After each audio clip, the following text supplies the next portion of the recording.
एक बार की बात है, बीरबल दरबार में मौजूद नहीं थे।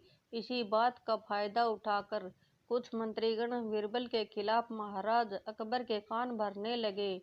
उनमें से एक कहने लगा, महाराज, आप केवल बीरबल को ही हर जिम्मेदारी देते हैं और हम हर काम में उन्हीं की सलाह ले जाती है। इसका मतलब यह है कि आप हमें योग्य नहीं समझते, मगर हम योग्य हैं बीरबल के जितने ही। महाराज को बीरबल बहुत प्रिय थे। वह उनके खिलाफ कुछ नहीं सुनना चाहते थे, लेकिन उन्हें मंत्रीगणों को निराश नहीं करना चाहता था। इसलिए उन्होंने एक उपाय सोचा।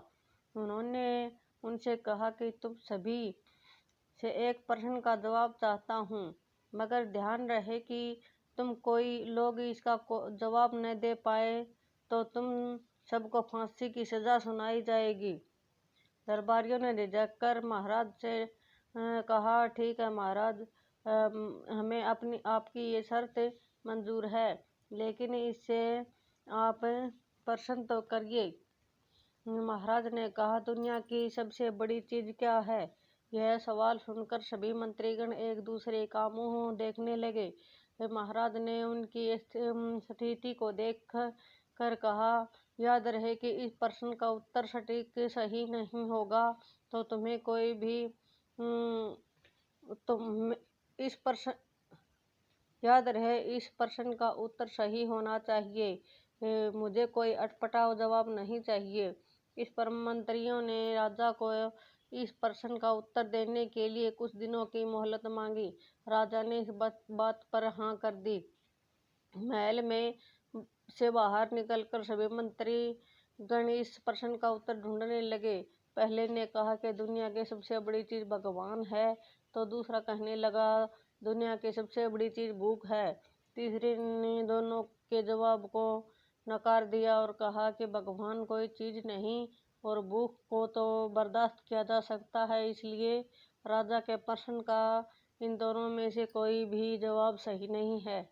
धीरे धीरे समय बीतता गया और मोहलत के लिए दिए गए दिन भी गुजरने लगे। फिर भी राजा द्वारा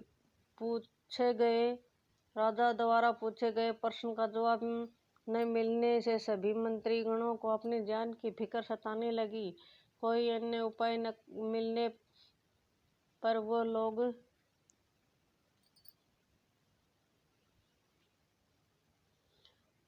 सभी बीरबल के पास पहुंचे और उन्हें अपनी पूरी कहानी सुनाई। बीरबल पहले से ही इस बात से वाकिफ था।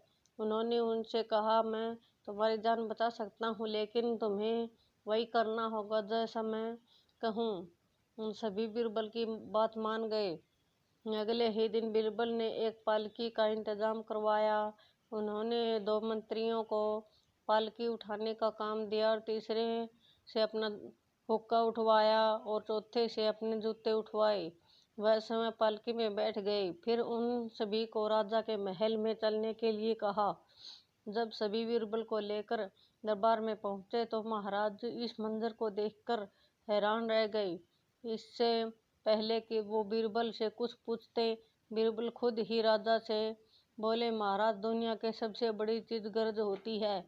अपनी गर्ज के कारण ही ये सब लोग मेरी पालकी को उठाकर यहाँ तक ले आए। यह सुनकर महाराज मुस्कुराने के बिना न रह सके और सभी मंत्रीगण शर्म के मारे सिर झुकाए खड़े रहे। दोस्तों, इस कहानी से सीख मिलती है कि हमें कभी किसी की योग्यता पर जलना नहीं चाहिए, बल्कि उनसे कुछ न कुछ सीखने की कोशिश करनी चाहिए। धन्यवाद।